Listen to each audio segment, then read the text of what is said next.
حي على الفلاح.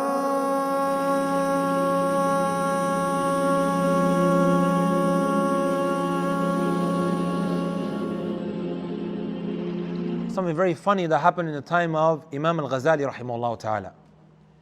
Imam al-Ghazali rahimahullah ta'ala, one time he was robbed by bandits, and Imam al-Ghazali rahimahullah ta'ala is running behind them. He's saying to them, all that which is inside these boxes that you've nicked is my books that I traveled for, and that which I have documented, please give it back. So the thief is running away and he's hearing Muhammad al-Ghazali rahimahullah ta'ala saying this, and he stops. So there was a bunch of thieves, the biggest of them started laughing at him.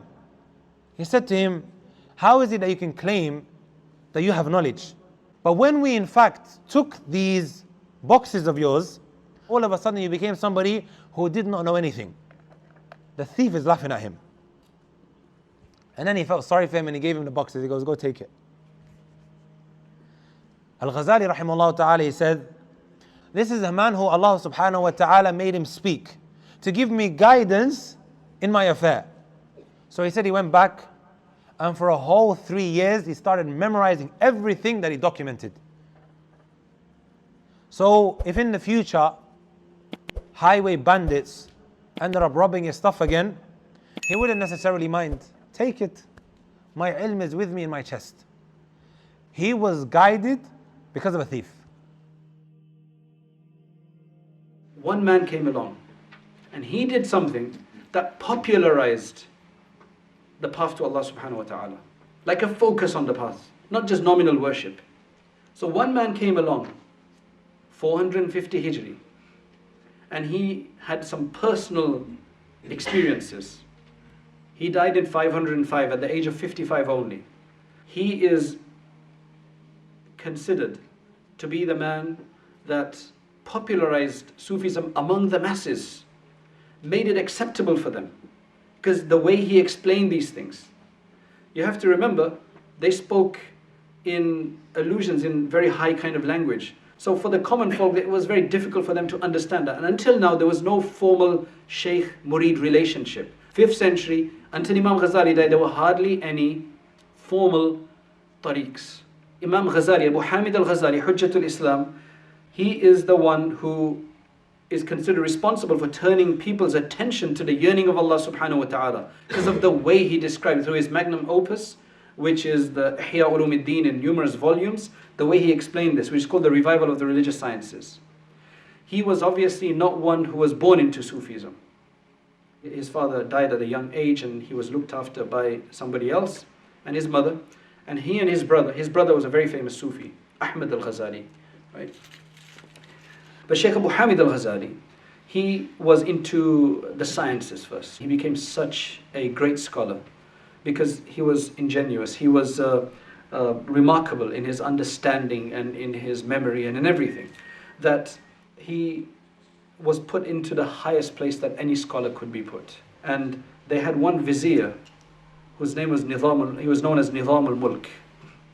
He was Shafi'i, and he established a series of colleges, universities. One in Naysabur, another one in Baghdad, and Shiraz and other areas. The Baghdad one, like we have Harvard today, Yale, we have Oxford, Cambridge. The Baghdad one was the center of learning. Baghdad was the center of the caliphate. This is where many of the scholars flocked. You had some good scholars there. Imam Ghazali was originally from Persia. He was from Tus, which is in Iran today. But he went to Baghdad as well. And people recognized, and remember, he's very young. So this was probably when he was 30-something, he became the top scholar of the country, of the Islamic lands. Coveted position, everybody wanted that position. He got it. And his crisis was different, because the thing about Imam Ghazali was, many people, if we study something, we will study it with a bias. And I'm not trying to do that here. I'm trying my best, right? But it's very difficult for people to completely shed everything that you know about something and to study it. Most people can't do it. What he did was, he said, I came to a crisis in my faith. I didn't know what to believe.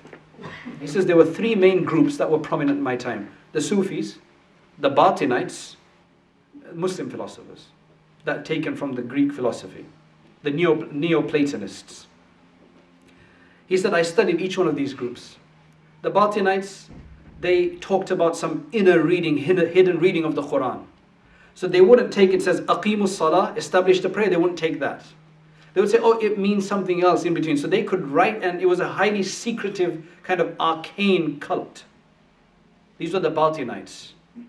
Right? Alhamdulillah, we no longer have a formal group called the Batinites, but that was their function. So I mean, it's only the Imam who knows the true understanding, and you have to be entered into this group to be able to learn that. He says that can't be the right way.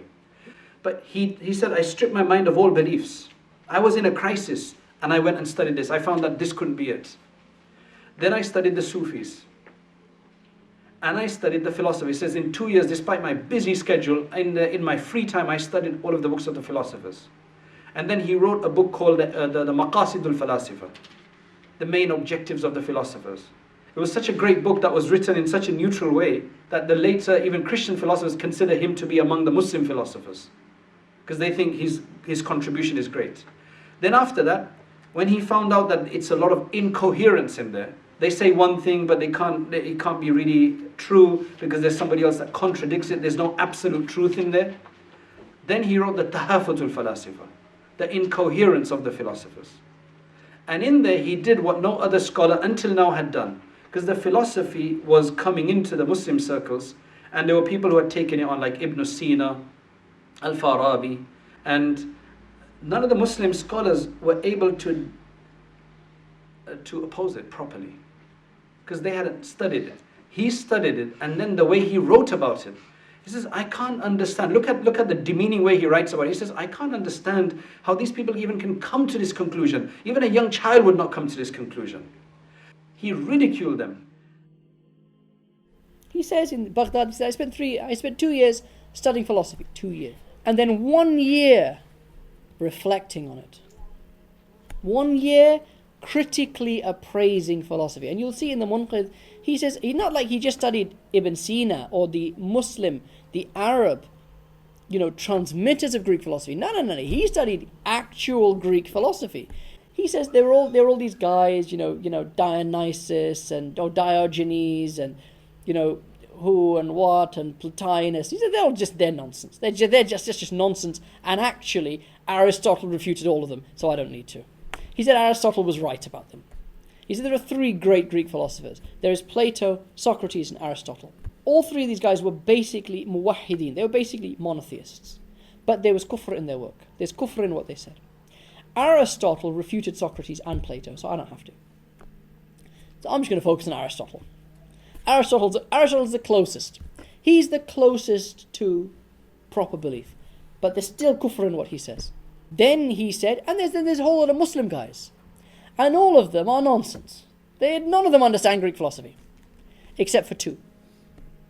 Al-Farabi and Ibn Sina. These guys are the end-level bosses of philosophy. They really know what they're talking about. They have faithfully transmitted Aristotelian doctrine. And in some cases, improved on it. So what does he do? He writes 3 works. Work number 1 is the Mi'yarul Ilm. He says this is to teach you logic, because if you don't know logic, you can never understand philosophy. So here is the explanation of the terms they use, what those terms mean, how we use those terms. Then he wrote a word called Maqasid al-Falasifa. Maqasid al-Falasifa, he says, I'm just going to lay out here what philosophers believe. That's all, nothing else. The 3rd work, At-Tahafut al-Falasifa, the incoherence, the logical inconsistencies of the philosophers. And that work, I'm going to critique philosophy. That Ghazali first mastered philosophy. Then he was in a position to properly critique it. Now, how was he able to do all of this? How come he did not drown in the same seas that Ibn Sina drowned in, the same seas that Farabi drowned in, the same seas that the Ismailis drowned in, or the Mu'tazilis drowned in? Do you know why? Because he was already absolutely solidly grounded in theology and in fiqh. He was already a mujaddid, already a mujtahid in Shafi'i fiqh, already the greatest usuli that had ever lived. But he studied with the greatest proponent of intellectual theology probably that had ever lived, who was Juwayni. Because he was so solidly grounded, because his ship was so, waterproof, effectively, he could sail on those seas and not sink. So he writes the Maqasid. The Maqasid, he's criticized. What is this? You've laid out the doctrine of the philosophers better than Ibn Sina laid it out. And Ibn Sina was the great sheikh of Muslim philosophy. He was one who Islamicized philosophy. And what Ghazali did, and this was his greatness, in the whole of philosophy, did he refute philosophy? No. He refuted 20 points. He took 20 premises of philosophers, and that's what he refuted. He said, this is what's rubbish about philosophy. This is what they've got wrong. And I'm going to prove that it's wrong, not from Quran and Sunnah. I'm going to prove it's wrong with philosophy. And that's why the work is called the tahafut, the incoherence of the philosophers. Because actually what he is saying is, you're saying that the world has always existed, the universe has always existed. But actually, if you follow your premises round, follow the trail of breadcrumbs, you actually find that by showing that the world has always existed, you are proving that the world has not always existed. So actually, your argument in and of itself makes no sense. It is not externally wrong, it is internally wrong. You guys have misunderstood philosophy. And that's amazing. It was an amazing work. But the maqasid, the work here is, I'm not going to any judgment call, this is just what philosophers believe. That work was translated, it went throughout the Muslim world, and it was translated eventually into Latin. The prologue got left somewhere. And so it was just a work about, this is the philosophy of Aristotle. It was translated and it came eventually to the Christian world, and it was taken up by Thomas Aquinas, St. Thomas Aquinas. And St. Thomas Aquinas used large parts of the Maqasid al-Falasifa and also Ibn Rushd's refutation of the Tahafut on which to base his own synthesis of Christian belief and Greek philosophy. And that work is pretty much the single most important work in the development of all Western thought. The Summa Theologica and the Summa Contra Gentilis. These are the most important works in the whole of Western thought, and they were very influenced by what Ghazali had written in the Maqasid. Because people didn't believe that an Arab scholar had written this work. People believed for hundreds of years that the Maqasid was actually written by Aristotle and simply translated into Arabic and then translated into Latin. They took that and they mistook it completely for Aristotle's actual. That's how brilliant an exposition of philosophy it was. And Ghazali spent, according to his own admission, 2 years studying philosophy and 1 year reflecting on it. So Ghazali was in a situation where there was a huge influence. The Shia, the Mu'tazila, the Muslim philosophers, all influenced by Greek philosophy, and all of them, the religion was going this way and that way. And what he did, he went to the root. The root's philosophy, let's sort philosophy out, sorted. But what he did was incorporated a lot of what was right about philosophy into religion. And this is this very important point the Prophet ﷺ said, that al-hikmatu, wisdom, is the lost property of the believer. Wherever he finds it, he has the more right to it, or he takes it. And what Ghazali did beautifully was synthesize. This is his great achievement. He could take things in and he could filter. This is useful, this is not. And he said most of what's true in philosophy is what the philosophers themselves have taken from their Sufis. from whatever ancient prophets came to them, and whatever their those people of spirituality and saints, those words that have come, like about morals and stuff, that have come forward, are actually a form of divine dispensation. And so he took it, and that was his great achievement. But this was what was going on in the Muslim world at the time. It would not have been fun to live in the 5th century. There were so many political currents pulling in different directions, so many intellectual currents pulling in different directions. So then he discovered that that's not the way. He said, if there is any way, it's the way of the Sufis. Because then I started recognizing that I'm doing all of this for show. I'm in the highest position. I'm the most celebrated scholar. He started saying that this was all for vain glory and arrogance and self-conceit, and there's no ikhlas. And he said, I had this internal dilemma. Now I had my faith. I knew what I was longing for, but I had to get out of this position. But I couldn't. He says, Allah made it easy for me. He inflicted me with a calamity that I was unable to speak. If you are one to give durus, if you're one to teach to all of the great scholars of the time, and you can't speak anymore, that's a calamity for you. But he said that helped me finally make up my mind, because I used to make up my mind, but then I used to break it.